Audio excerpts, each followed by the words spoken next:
అల్లు అర్జున్ వివాదంపై political wild fire రేగిందా? War Congress versus బీజేపీగా మారిందా? సినీ పెద్దలు ఏపీ సర్కార్ అపాయింట్మెంట్ దేనికి? తెలంగాణ సర్కార్ వ్యూహం ఏంటి? సంజయ్ థియేటర్ ఘటన టాలీవుడ్కు తలనొప్పిగా మారిందా? పొలిటికల్ పుష్ప చర్చిద్దాం ఇవాళ లంచ్ అవర్ డిబేట్లో. చర్చలో భాగంగా మనతో పాటు పాల్గొంటున్నారు భారతీయ జనతా పార్టీ నుంచి సీనియర్ పొలిటీషియన్, ప్రస్తుతం భారతీయ జనతా పార్టీ అధికార ప్రతినిధిగా ఉన్న దిలీప్ ఆచార్య గారు, అలాగే తెలుగుదేశం పార్టీ నుంచి ఆ పార్టీ జాతీయ అధికార ప్రతినిధి జ్యోత్స్నారాణి గారు డిబేట్లో జాయిన్ అవుతున్నారు. అలాగే మరి కాసేపట్లో పీసీసీ ప్రధాన కార్యదర్శి అధికార ప్రతినిధిగా ఉన్న అద్దంకి దయాకర్ గారు, అలాగే ఆ ప్రముఖ సినీ నటి కరాటే కళ్యాణ్ గారు డిబేట్లో జాయిన్ కాబోతున్నారు. అంతకంటే ముందు భారతీయ జనతా పార్టీ నేతలు నిన్న అల్లు అర్జున్ ఇంటిపై దాడిని కూడా తీవ్రంగా ఖండించారు. ముందు నుంచి కూడా భారతీయ జనతా పార్టీ అల్లు అర్జున్ వ్యవహారంలో సర్కారు వైఖరికి వ్యతిరేకంగా మాట్లాడుతున్న పరిస్థితి కనిపిస్తోంది. ఈరోజు ప్రస్తుతం ఇది పొలిటికల్ పుష్పగా మారిపోయిందా? ఇదే అంశంపై మనము మాట్లాడబోతున్నాం. ప్రస్తుతం డిబేట్లో జాయిన్ అవుతున్నారు పీసీసీ ప్రధాన కార్యదర్శి అధికార ప్రతినిధిగా ఉన్న అద్దంకి దయాకర్ గారు. అద్దంకి దయాకర్ గారు, మీరు చూస్తూనే ఉన్నారు, భారతీయ జనతా పార్టీ నేతలు స్పందిస్తున్నారు. నిన్న ఓయూజేఏసీ నేతలు దాడి చేయడానికి కూడా ఈరోజు DKR doctor K Lakshman respond అయ్యారు. అంతకుముందు బండి సంజయ్ కానీ, అంతకుముందు అశ్విని శ్రీవైష్ణవ్ లాంటి కేంద్ర మంత్రులు కూడా రెస్పాండ్ అయిన పరిస్థితి ఒకవైపు. రెండోది, ఆంధ్రప్రదేశ్ టీడీపీ అధ్యక్షుడు పల్లా శ్రీనివాస్ కూడా నిన్న రెస్పాండ్ అయ్యారు. ఇది ఇంటెలిజెన్స్ పోలీసుల వైఫల్యం, టికెట్ల ధరలు పెంచకుండా, బెనిఫిట్ షోలు ఇవ్వకుండా ఇండస్ట్రీని ఏం చేద్దాం అనుకుంటున్నారన్న ప్రశ్న అటువైపు నుంచి కూడా వచ్చింది. అంటే ఇండస్ట్రీ మీద కక్ష కట్టారు. అల్లు అర్జున్పై చర్యలను ఎవరూ తప్పపట్టట్లేదు, కానీ అల్లు అర్జున్ వ్యక్తిగతంగా ముఖ్యమంత్రి అసెంబ్లీ సాక్షిగా దాడి చేశారు.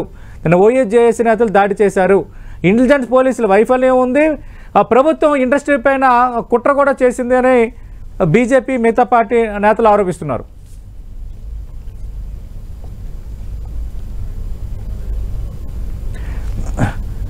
దయాకర్ గారు మ్యూట్లో ఉంది, ఒకసారి చెక్ చేయండి. గుడ్ ఆఫ్టర్నూన్ సతీష్ భాయ్, మిత్రులు అందరికి కూడా గుడ్ ఆఫ్టర్నూన్. ఇప్పుడు ఒక్కటి ఏంటంటే, బీజేపీ గాని బీఆర్ఎస్ గాని మీరు ఎటువైపు అనేది ఫస్ట్ క్లియర్ చేసుకోండి. గుడ్డిగా లేకపోతే ప్రభుత్వానికి వ్యతిరేకంగా, లేదంటే రేవంత్ రెడ్డి గారికి వ్యతిరేకంగా మీరు మాట్లాడే పని చేస్తే మీరు ఏం కోల్పోతుండ్రో గమనించండి. ఎన్టీవీ ద్వారా వాళ్ళకు ఒక సూచన లాంటిది. ప్రాణం కంటే ఇప్పుడు ఆ హీరో పరువును కాపాడే పనిలోనే ఉన్నారు మీరు. అది బండి సంజయ్ గారు కానీ, కిషన్ రెడ్డి గారు కానీ, వైష్ణవ్ కానీ, మా దిలీపాచారి కానీ, ఇంకా ఎవరైనా సరే మీరు ఒకసారి క్రాస్ చెక్ చేసుకోండి. ప్రభుత్వం బాధితుల వైపు ఉంటది 100%. దీంట్లో ఎంత ఎవరెన్ని టార్గెట్ చేసినా హోమ్ మినిస్టర్ గా, ముఖ్యమంత్రిగా, లా అండ్ ఆర్డర్ తనే చూస్తున్న వ్యక్తిగా ముఖ్యమంత్రి గారు ఆధారాలు లేకుండా మాట్లాడడం ఉండదు.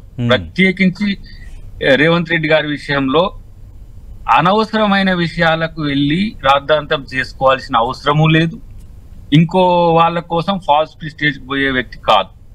ఇక్కడ పోలీసు యొక్క కోపాన్ని మీరు చూసిండ్రు నిన్న ఆ 10 నిమిషాలు ఇచ్చినప్పుడు. అది వాళ్ళు ఎప్పుడో బయట పెట్టొచ్చు మీరు అంటున్నది, కానీ రాజకీయం అయిపోయింది. రాజకీయం అయిపోయి ఏమైంది? అల్లు అర్జున్ ఇంటి మీద పోయి పూలకొండీలు ఎత్తేస్తే వచ్చిన బాధ, అల్లు అర్జున్ అరెస్ట్ చేసి తీసుకుపోయి జైల్లో పెడితే వచ్చిన బాధ, ఒక బలహీన వర్గాల అచేతనంగా ఉన్న ఆడబిడ్డ చచ్చిపోతే కనికరం లేదు మీకు. ఇది ఇంతకంటే క్రూరమైన ఆలోచన ఇంకొకటి ఉందా? ఒకవైపు శ్రీతేజ్ చావు బతుకుల మధ్యన ఉన్నాడు. నేనైతే మన టెన్టీ ద్వారా కూడా చెప్తున్నా, ఇంతకు ముందు నేను వీడియో కూడా పెట్టిన, ఒక ఫిలడెల్ఫియాలనే ఆ బ్రెయిన్ స్ట్రోక్ గాని, బ్రెయిన్ అటాక్ గాని సంబంధించిన వైద్యం పర్ఫెక్ట్ గా ఉన్నదనేది నాకున్న సమాచారం. అక్కడికి ఇమ్మీడియట్ గా ఈ రాజకీయాలు ఇవన్నీ పక్కన పెట్టి మా ప్రభుత్వం ఆ పిల్లగాన్ని మనమన్నా తీసుకుపోయి అక్కడ బాగు చేయాల్సిన అవసరం ఉంది. కనీసం అట్లీస్ట్ ఒకడైనా బతుకుతాడు. ఇలా సినిమాకి వచ్చే 2000 కోట్లు వల్ల రాష్ట్ర ప్రభుత్వానికి ఎంత ఆస్తి వస్తుందో గాని, ఇప్పుడు దీని వల్ల మన ప్రభుత్వం తెలుగు చిత్ర పరిశ్రమ పరువు కూడా కాపాడబడిన వాళ్ళం అవుతుంది. ఎందుకంటే సినిమాలు తీసి సంపాదించడమే కాదు బ్రదర్, సినిమాలతో కొంత సామాజిక బాధ్యత కూడా ఉంటది మనకు. మీరు ఎర్రచందనం సినిమాలు తీసుకోవచ్చు, లేకపోతే ఇంకో విలన్ హీరోగా చూపించవచ్చు, అది ఎంటర్టైన్మెంట్. కానీ నేను నీ దగ్గరికి వినోదం కొరకు వచ్చిన, నేను నీ వల్ల చచ్చిన, చస్తే బాధ లేదు నీకు, నీ కాలర్ మలిగిందనో నిన్ను అరెస్ట్ చేసిండ్రనో ఇలా ఇట్లా చేస్తే ఒక కేసుని మీరు తీసుకోండి. ఉపాహార సంఘటన తెలుసు కదా మీకు, ఢిల్లీ థియేటర్, ఉపాహార థియేటర్ 23 మంది మీద ఉరి శిక్ష వేసింది కోర్టు. ఇది మానవ హక్కుల అంశం అవుతుంది. ప్రభుత్వము చనిపోయిన పక్షాన ఉండాలన్నా ఇలా హాయిగా ఉండి 2000 కోట్లు 3000 కోట్లు తీసుకొస్తున్నా అల్లు అర్జున్ గారి వైపు ఉండాలన్నా చెప్తే బీజేపీ చెప్పినా చేస్తాం. కాకపోతే వాళ్ళకు ఒక ఫేవర్ ఏముందంటే పుష్ప వైల్డ్ ఫైర్ అంటే పుష్ప అనేది కలిసింది కదా, పుష్పం కమలం, ఇటు కమలం గులాబీ పూర్తిగా అల్లు అర్జున్ వైపే ఉంటున్నాయి. మమ్మల్ని విమర్శించడానికి పోయి మీరు ఏం చేస్తున్నారో మీకు అర్థమవుతుందా? అది నా మిత్రుడు బండి సంజయ్ గారికైనా కిషన్ రెడ్డి గారికైనా నేను చెప్తున్నది, లేదు నా దిలీపాచారికైనా. ముఖ్యమంత్రి మీరు 100 విమర్శలు చేసుకోండి సార్, ఇంకొకరికి ఇంకోటి నచ్చలే ఏమన్నాడు సార్, మీరు ఇంట్లోకి వచ్చి ఇర్రెస్పెక్టివ్ గా అరెస్ట్ చేస్తారా, మర్యాదగా పిలిస్తే వచ్చేది కదా ఒక మిత్రుడు అన్నాడు. మీరు ఎన్ని వర్షన్స్ అన్నా చెప్పుకోండి, దీంట్లో కంటెంట్ ప్రాణం మాత్రమే. ప్రాణం పోయిన వ్యక్తి కంటే ఎవరు ఇక్కడ ఎక్కువ కాదు. దట్టు మనోడు అబద్ధం ఆడాల్సింది లేకుండా, నాకు చెప్పలేదు అని చెప్పాల్సి లేకుండా, నాకు కూడా తెలియదు. నేను అనుకున్నా చెప్పినా మనోడు ఏమి ఉండడు, కొంచెం సోబర్ గానే ఉంటాడు, కొంత బబ్లీగా ఉంటాడు, కొంత ఇన్నోసెంట్ గానే ఉంటాడు అల్లు అర్జున్, ఏమి క్రిమినల్ మైండ్ ఏం కాదు. కానీ క్యారెక్టర్ అసాసినేషన్ చేస్తున్నారు అని చెబుతూనే తన క్యారెక్టర్ అసాసినేట్ తనే చేసుకుంటున్నాడు. ఈ రాజకీయ నాయకుల తర్వాత ఈ ప్రొవోకేటివ్ వ్యక్తుల మాట విని బలిపశువు కావద్దని నేను అల్లు అర్జున్ గారికి మీ ద్వారా నేను హితవు చెప్తున్నాను. ఎందుకంటే ఏమో ఆయన మీద వ్యక్తిగత కక్ష లేదు, మేమే కదా స్పెషల్ షోస్ కి అవకాశం ఇచ్చింది. ఇప్పుడు ఎన్ని రకాల బెనిఫిట్స్, ఇప్పుడు కోమటిరెడ్డి వెంకటరెడ్డి గారు ఆ బదనామా అవుతున్నాడు, మీరే స్పెషల్ షోకి ఇచ్చిరు సార్ అని చెప్పి ఆయన తిడుతున్నారు. మేము ఎందుకు ఇచ్చినాం? ఇప్పుడు బన్నీకి అనుకూలంగా ఉన్నామని అట్లా విమర్శలు చేసిరు కదా, అర్జున్ కు అనుకూలం ఉన్నామని. ఏదొచ్చినా ఇప్పుడు ఆ ఆడబిడ్డ చనిపోయిన దాన్ని ప్రభుత్వం పట్టించుకోలేదు అనుకో, మా దిలీపాచారి అంటాడు, ఎట్లనండి మీరు ఈ పీడిత స్త్రీని వదిలేసి అల్లు అర్జున్ మీరు ఎట్లా కాపాడతారండి అంటారు.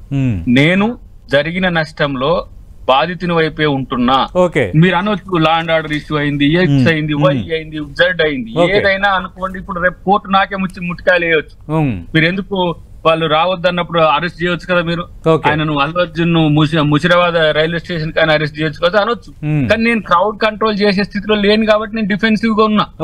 కాబట్టి ఇక్కడ మీరు మానవీయ కోణం అంటే లగచెర్ల మానవీయ కోణం ఎటు పోయింది, ఆ హాస్టల్ చనిపోతే మానవీయ కోణం ఎటు పోయిందని ఇక ఏకరువు పెడుతున్నారు. అట్లా అనుకుంటే మరి హత్రాస్ లో మోడీ గారిని అరెస్ట్ చేయాలి, మరి మల్లన సాగర్ లో కేసీఆర్ ని అరెస్ట్ చేయాలి, ఇవన్నీ ఎటు పోతాయి? కానీ రాజకీయం కాదు ఇక్కడ.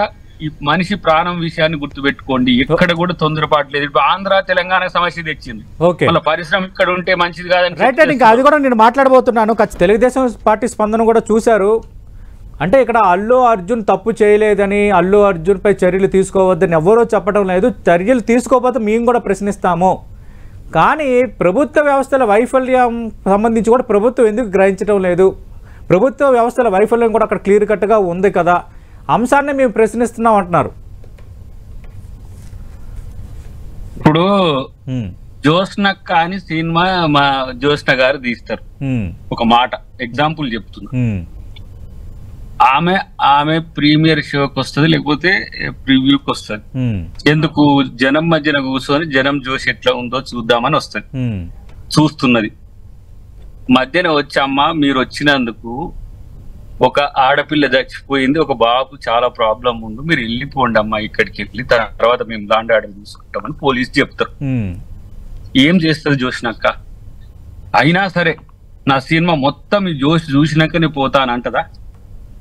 పర్మిషనే నీకు ఇవ్వలేదు.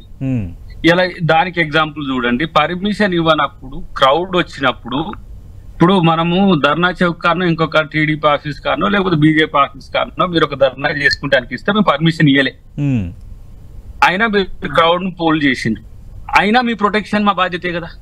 అలాంటప్పుడు 20 మందితోనో 25 మందితోనో వచ్చిన వాళ్ళతోనే వాళ్ళ ప్రొటెక్షన్. ఇప్పుడు ఒక 5-6 వేల నుంచి 10,000 మందికి అవపడుతుండ్రు అక్కడ.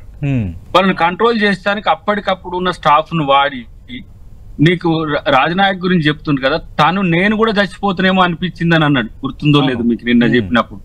ఒక 10-15 మంది పరిస్థితి చాలా ఘోరంగా ఉండే అని. సేమ్ ఉపాహార సంఘటన జరిగినట్టే.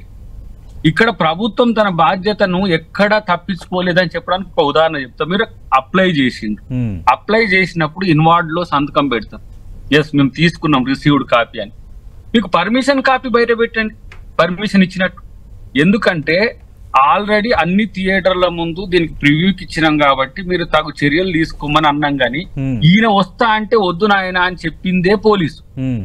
ఎందుకంటే దాన్ని మనం కంట్రోల్ చెయ్యలేము. ఒకటి ఆయనకు ఒక 20 years నుంచి ఇది ఆనవాయితీ, నేను మొదటి నుంచి నేను గంగోత్రి కాంచి కూడా నేను చేస్తున్నా అని చెప్తున్నాడు మనోడు, కాదనలేము.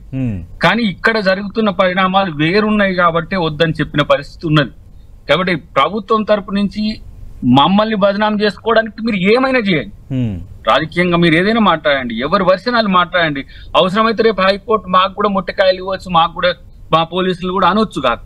కానీ ఇక్కడ జరుగుతున్న పరిణామాలు రాజకీయ కోణం పెరిగేటప్పుడు నేను 100% బాధితుల వైపు ఎందుకుంటా అంటే నా బాధ్యత. ప్రజల్ని కాపాడే హక్కు పోలీసుకి ఇచ్చిండ్రు, ప్రజల్ని కాపాడే హక్కు రాజకీయ నాయకునికి ఇచ్చిండ్రు. కానీ నేను ఇప్పుడు అల్లు అర్జున్ ను కాపాడుతా అని చెప్పి నేను అంటే కూడా నన్ను ఏమంటారో నాకే తెలియని పరిస్థితి ఉంది. ఎందుకంటే ఏమైంది అని నిన్న ముఖ్యమంత్రి గారు అన్నారు. పొలిటికల్ ఎథిక్స్ అయినా లేకపోతే మోరల్ ఎథిక్స్ అయినా సినిమా ఎథిక్స్ అయినా మానవత్వం ఫస్ట్. హూమ్స్ ఎవర్ నేను అంటున్నా, ఇప్పుడు అల్లు అర్జున్ కనుక ఆ సంఘటన జరిగితే అమ్మ సార్ నీ మీద కేసు పెట్టారు మీరు పోవద్దనంటే నేను పోతుంటే అక్కడికి. నేను కూడా ఒక సినిమా తీసిన, నేను కూడా హీరోగానే చేసిన. నీకు సంబంధం లేకుండా జరిగిన నువ్వు వికారియస్ లయబిలిటీ గానీ లేకపోతే సబార్డినేట్ లయబిలిటీ గానీ నీ మీదకి వచ్చినా నీలో మనిషి బతకాలి. మనిషి బతకకుండా ఏ హోదాకు కూడా విలువ ఉండదు. ఎందుకంటే ఎస్ నా వల్ల గాని నా తర్వాత గాని నేనైతే చంపాలని కాలేదు కదా అని చెప్పి వాళ్ళ ఇంటికి పోయి ఉంటుంటే ఆ పిల్లగానికి ఏదో వైద్యం గురించి మీరు ఆలోచిస్తే ఇప్పటికీ ప్రభుత్వమే వైద్యం భరిస్తుంది కదా, ఎవరేమి ఇచ్చింది ఏం లేదు కదా. ఆనంద్ గారు స్పష్టంగా చెప్పింది కదా. ఈ కోణంలో రేవంత్ రెడ్డి గారిని ముద్దాయి చేయబోయి మీరు అందరు ముద్దాయిలు అవుతున్నారు. ఎప్పుడు కూడా ఇంతకుముందు సోదరి చెప్పినట్టుగా చట్టం పని చట్టం చేసుకపోయినా చట్టానికి భిన్నంగా వ్యవహరించే పని ప్రభుత్వం చెయ్యదు. గత ప్రభుత్వాల్లో అది అలవాటు. బాధితుల తరపునే ఉంటామని ప్రభుత్వం చెప్తోంది, వెల్ అండ్ గుడ్. కానీ అన్ని విషయాల్లో కూడా బాధితుల తరపునే ఉంటున్నారా? సమస్యలకి కారణమవుతున్న వాళ్ళని ఈ విధంగానే వ్యవహరిస్తున్నారని అడుగుతున్నారు. రౌడీల వైపు ఉండలేను, రైతుల వైపు ఉంటా. ఇప్పుడు వారు అన్నారు కదా సోషల్ వెల్ఫేర్ కు సంబంధించి అన్నారు కదా, సోషల్ వెల్ఫేర్ లో మీరు అవునన్నా కాదన్నా మేమే బాధ్యులం. మీరు అన్నా అనకపోయినా, మీరు విమర్శించకపోయినా అక్కడ బాధ్యత ప్రభుత్వానిదే కదా. మీరు అవునన్నా కాదన్నా. ఇప్పుడు ఈ సంఘటనలో బాధితుల్ని పక్కన పెట్టి బాధ్యుని వంపు ఎందుకుంటున్నారు మీరు? శేఖర్ గారు సినిమా ఇండస్ట్రీని భయభ్రాంతులు చేస్తున్నారు, గ్రిప్ లో తేవడానికి ప్రయత్నం చేస్తున్నారు, దాంట్లో భాగంగానే వ్యక్తిగత కక్షతో వ్యవహరిస్తున్నారు. ఒకవేళ ఇండస్ట్రీ కనుక డిస్టర్బ్ అయితే, ఇండస్ట్రీ కనుక వేరే చోటుకి వెళ్ళాలని అనుకుంటే మాత్రం తీవ్ర నష్టం జరుగుతుంది తెలంగాణకి అంటున్నారు ఆచార్య గారు. ఇంక్లూడింగ్ తెలుగు రాష్ట్రాల్లో ఎక్కడ సినీ పరిశ్రమ ఉన్నా అది ప్రపంచ వ్యాప్తం. గుర్తుపెట్టుకోండి, తెలుగు సినిమా పరిశ్రమని ఎవ్వరూ డిస్టర్బ్ చేసే స్థాయిలో లేదు. ఫస్ట్ అది గుర్తుపెట్టుకోండి. మన సినిమాలు అంతర్జాతీయ ఖ్యాతిని ఆర్జించే స్థితికి పోయినాయి ఇంత షార్ట్ టైంలోనే. కాబట్టి దాన్ని ఎవరు డిస్టర్బ్ చేయరు. ఒకటి. రెండవది నేనేమంటున్నా అంటే, ఇలా తెలుగు సినిమా పరిశ్రమ తెలంగాణ నుంచి ఆంధ్రాకు పోయినా కూడా సంతోషపడతాం. ఎందుకంటే అక్కడ కూడా అభివృద్ధి చెందాల్సిందే మన పరిశ్రమ. ఇక్కడ ఉన్నా అక్కడ ఉన్నా తెలుగు వాళ్ళు గౌరవపడే విధంగానే ఉంటది. కానీ ఇక్కడ ప్రధానమైన అంశం ఏంటంటే, ఇప్పుడు మా మిత్రుడు దిలీప్ అన్న మాట్లాడినట్టు, మీ నాయకుడు మన హోంశాఖ సహాయ మంత్రి నా మిత్రుడే Bandi Sanjay law and order ఇష్యూలో ఎట్లా ఉండాలనో హోంశాఖ సహాయ మంత్రి, కామన్ బీజేపీ లీడర్ కాదు, ఎక్స్ బీజేపీ ప్రెసిడెంట్ కాదు, ఇప్పుడు is the state home cabinet. ఆయన ఎంత సీరియస్ గా పోలీసుల పక్షాన, పోలీసులు చేస్తున్న వాటి పక్షాన ఉండాలి. పోలీసుల మనోధైర్యం దెబ్బతింటట్టు ప్రభుత్వం తప్పు చేసిందని ఇక్కడ హోంశాఖ మంత్రిని టార్గెట్ చేసి మాట్లాడుతున్న పరిస్థితి గమనించండి. నేను రాజకీయాల గురించి మాట్లాడదలుచుకోవాలి. దీంట్లో ఒక మిత్రుడు నాకు ఆ బాధిత కుటుంబం నుంచి ఒక మిత్రుడు చేసింది.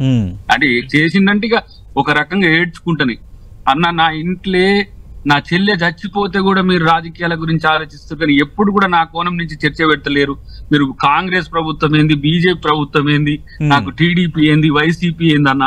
ఒక రోజేమో వైసీపీ వాళ్ళు అన్నారు ఏది అల్లు అర్జున్ కి మద్దతు, ఇప్పుడేమో బీజేపీ వాళ్ళు అంటారు ఇంకొకటి. కానీ నా బిడ్డ గురించి ఎవరు మాట్లాడతలేరు అంటే ఎట్లా ఆలోచించాలి ఒక సగటు వ్యక్తిగా. నేను ఓన్లీ కాంగ్రెస్ పార్టీ లీడర్ కాదుగా, నేను ఒక సామాజిక ఉద్యమకారుణ్ణి, తెలంగాణ ఉద్యమాల నుంచి వచ్చిన వాళ్ళం. నేను తెలంగాణ బిడ్డ అని కూడా అంటలే, ఒక ఆడబిడ్డ చనిపోతే మన పరిస్థితి ఏడ ఉంది అని ఆలోచించాల్సింది పోయి ఓకే అల్లు అర్జున్ ఇప్పుడు సెలబ్రిటీ మోడ్ ని తెచ్చిండ్రు. నేను కూడా వ్యక్తిగతంగా నేను చెప్తున్నా, ఇప్పుడు మా ముఖ్యమంత్రి గారు ఏమన్నానని ఏదైనా కానీ అల్లు అర్జున్ అంత కాంట్రాక్ట్ కాకపోయినా కాంట్రాక్ట్ చేసుకుంటుండదు తప్పు. ఓకే మీరు గతంలో ఇప్పుడు ఈ 2-3 రోజుల కంటే ముందు మేము మాట్లాడిన తీరుకి ఇప్పుడు తేడా ఎందుకు వస్తున్నది? రాజకీయ దురుద్దేశం దీంట్లో ఉన్నదా, ఆపాదించిండ్రా, ప్రొవోకేట్ చేస్తుండ్రా, దీంట్లో పొలిటికల్ ఈల్డ్ కొరకు ప్రయత్నం జరుగుతుందా అనేది ఆత్మపరిశీలన చేసుకోవాల్సింది బన్నీ ఇక్కడ. ఎందుకంటే తను ఇప్పుడు టాప్ లీడర్లలో టాప్ హీరోస్లలో ఒక హీరోగా అయిండు, దాన్ని అవతరించినందుకు సంతోషం. కానీ మానవీయ కోణంలో కూడా సినిమా హీరోలే కాదు, రియల్ హీరోల లెక్క ఉండండి. మేము రియల్ లైఫ్ లో మేము ఉద్యమకారులం, రియల్ లైఫ్ లోకి వచ్చి కూడా మా సినిమా రేపు చూడండి తెలుస్తుంది మేము ఉన్నత్యాన్ని కాపాడే విధంగా ఉన్నామా. తెలుగు సినిమా పరిశ్రమ మీరు చూడండి ఎన్ని ఆనిముత్యాలు వచ్చినాయి. నేను ఇలా ఆ సినిమా గురించి కూడా కామెంట్ చేయాలి. చాలా మంది ఏమన్నారు, అరే ఎర్రచందనము సంబంధించిన ఆయనను హీరో చేసిండ్రు వాళ్ళు, ఇట్లా మళ్ళీ ఇది జయభీం సినిమా పోయినట్టు ఉందట. ఏది ఇప్పుడు ఈ సంఘటన, ఒక పేద ఆడబిడ్డ చనిపోయిన దాని గురించి భర్త న్యాయం కొరకు పోరాడుతున్నాడు. ఇటువైపు ఆ సినిమాల మనోడు ఎర్రచందనం హీరో మీరు సోషల్ మీడియాలో చూస్తే ఆయన వచ్చి దాడి చేస్తున్నట్టుగా ఉన్నది. ఇది పోవద్దు సమాజానికి. డెఫినెట్ గా సినిమానే ఎంటర్టైన్మెంటే, వాళ్ళ కంటెంట్ ఏమైనా ఉండని జనం ఆదరిస్తున్నారు, దాన్ని నేను కాదనలేను. కానీ సామాజిక విలువలు కూడా ఉండాలి. అంటే అద్దంకి దయాకర్ గారు మరి సినీ ఇండస్ట్రీకి చెందిన పెద్దలు ఏపీ ప్రభుత్వం సంబంధించి ముఖ్యమంత్రి డిప్యూటీ సీఎంను కలవటానికి అపాయింట్మెంట్ అడిగారు అన్నది ఖచ్చితంగా మీ వివరణ తీసుకుంటాను ప్రశ్నిస్తాను అన్న నేపథ్యంలో మరి సినీ పెద్దలు ఆంధ్రప్రదేశ్ ముఖ్యమంత్రిని డిప్యూటీ సీఎంని ఎందుకు కలవాలనుకుంటున్నారు? అలాగే సినిమా ఇండస్ట్రీకి సంబంధించి కూడా కొన్ని ఆరోపణలు వస్తున్న నేపథ్యంలో మరి ప్రభుత్వ సమాధానం ఏంటి? అన్ని అంశాలపై మనం మాట్లాడుతున్నాం. అద్దంకి దయాకర్ గారు, కరట కళ్యాణ్ గారి వ్యాఖ్యలు మీరు విన్నారు. అంటే ఇక్కడ 50% అల్లు అర్జున్ తప్పుంటే 50% ప్రభుత్వ వ్యవస్థల వైఫల్యం ఉంది అన్నది అందరూ ఎత్తి చూపుతున్న అంశం. రెండోది, నిన్న ఓయూజేఎస్ నేతలు అల్లు అర్జున్ ఇంటిపై దాడి చేయటం కానీ, అంటే ఇండస్ట్రీని ఈ స్థాయిలో అటాక్ చేస్తారన్న అంశం కూడా ఇప్పుడు తెర ముందుకు వస్తుంది. సతీష్ భాయ్, ఇప్పుడు సోదరి కళ్యాణ్ మాట్లాడిన దాన్ని నేను వ్యతిరేకించలేను. ఎందుకంటే వాళ్ళు ఎక్కడ మిస్టేక్ జరిగినా విపక్షాలుగా వాళ్ళు అడిగే హక్కు ఉన్నది.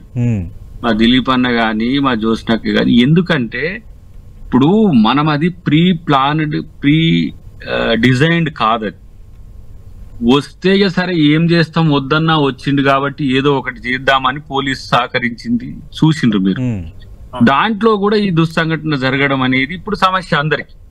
నేను బాధ్యుడిని కాకపోతే ఎవరు బాధ్యుడు అంటారు? ఎవరైనా సరే ప్రభుత్వాన్ని ప్రశ్నిస్తారు, మీరైనా మీడియా అయినా విపక్షాలైనా ఎవరైనా. ఇక్కడ నేను ఆ 50% ప్రాబ్లం గవర్నమెంట్ ఉన్నదన్నా కూడా ప్రభుత్వాన్ని టార్గెట్ చేయడానికి అల్లు అర్జున్ వాడుకోకండి. రెండవది, ఇప్పుడు ఓయూజేఎస్ పిల్లలు దాడి చేసిండ్రు అనేది ఒక చర్చ వచ్చింది. దాడి చేసిండ్రు అనేది చేయించిండ్రు టిఆర్ఎస్ వాళ్ళు అనేది ఒక చర్చ వచ్చింది.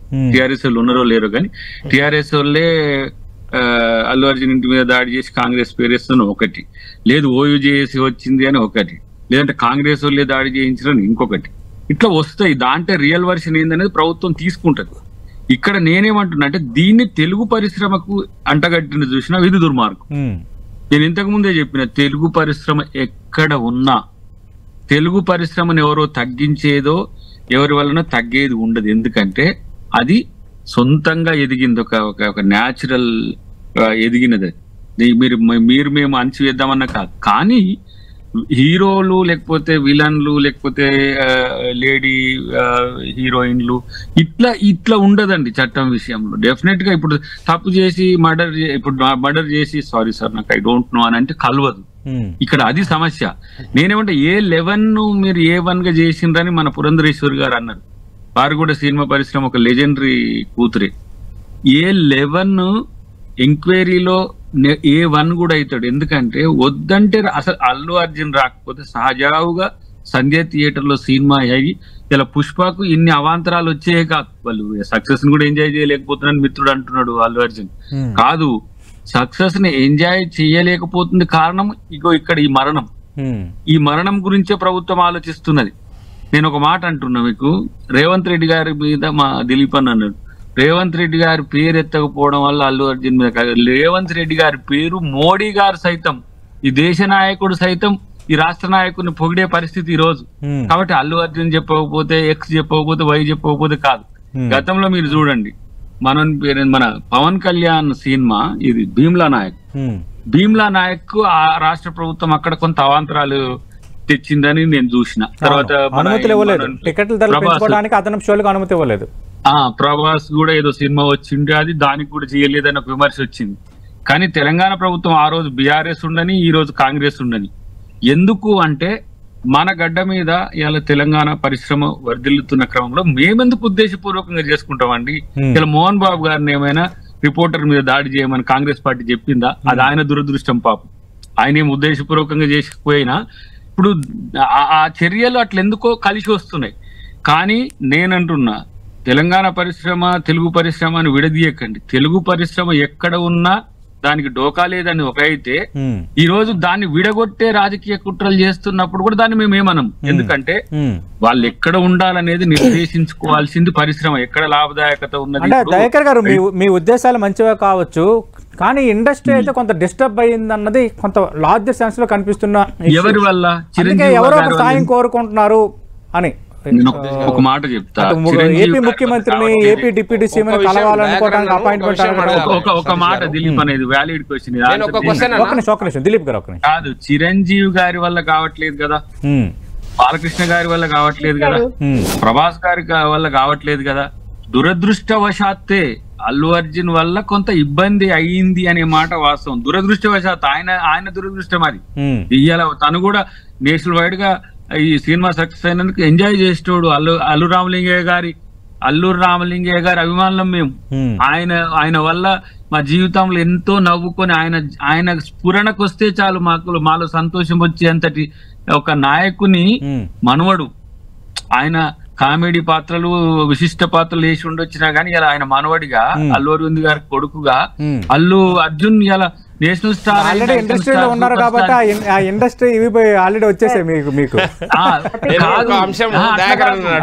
నేనైతే వ్యక్తిగతంగా బ్రహ్మానందం గారిని నేను చెప్తా, బ్రహ్మానందం గారిని, అల్లు రామలింగ గారిని నేను చిరంజీవి, ఎన్టీఆర్ కంటే కూడా ఎక్కువ అభిమానపడతా. ఎందుకంటే వాళ్ళతో ఎంతో మందికి ఒక స్ట్రెస్ ఫీల్ అయ్యే. ఇండస్ట్రీ కూడా చాలా కీలకమైనదే. ఇండస్ట్రీ ఒక చాలా పెద్ద పరిశ్రమ, దాని మీద ఆధారపడి వేలాది మంది బతుకుతున్న నేపథ్యంలో వివాదాలు, ఇష్యూస్ అన్ని సమసిపోతాయని కొందరు కాంగ్రెస్ నేతలు కూడా ఆఫ్ ది రికార్డుగా చెప్తున్న నేపథ్యం కూడా కనిపిస్తుంది. కాబట్టి చూద్దాం ఇది ఏం జరగబోతుంది. దీనికి ఒక గుడ్ ఎండ్ కార్డ్ రావాలని కోరుకుందాం. థ్యాంక్ యూ జ్యోత్స్న గారు, థ్యాంక్ యూ అద్దంకి దయాకర్ గారు, థ్యాంక్ యూ కరాటి కళ్యాణ్ గారు, థ్యాంక్ యూ ఆచార్య గారు. ఇది ఇవాల్టి లంచ్ అవర్ డిబేట్.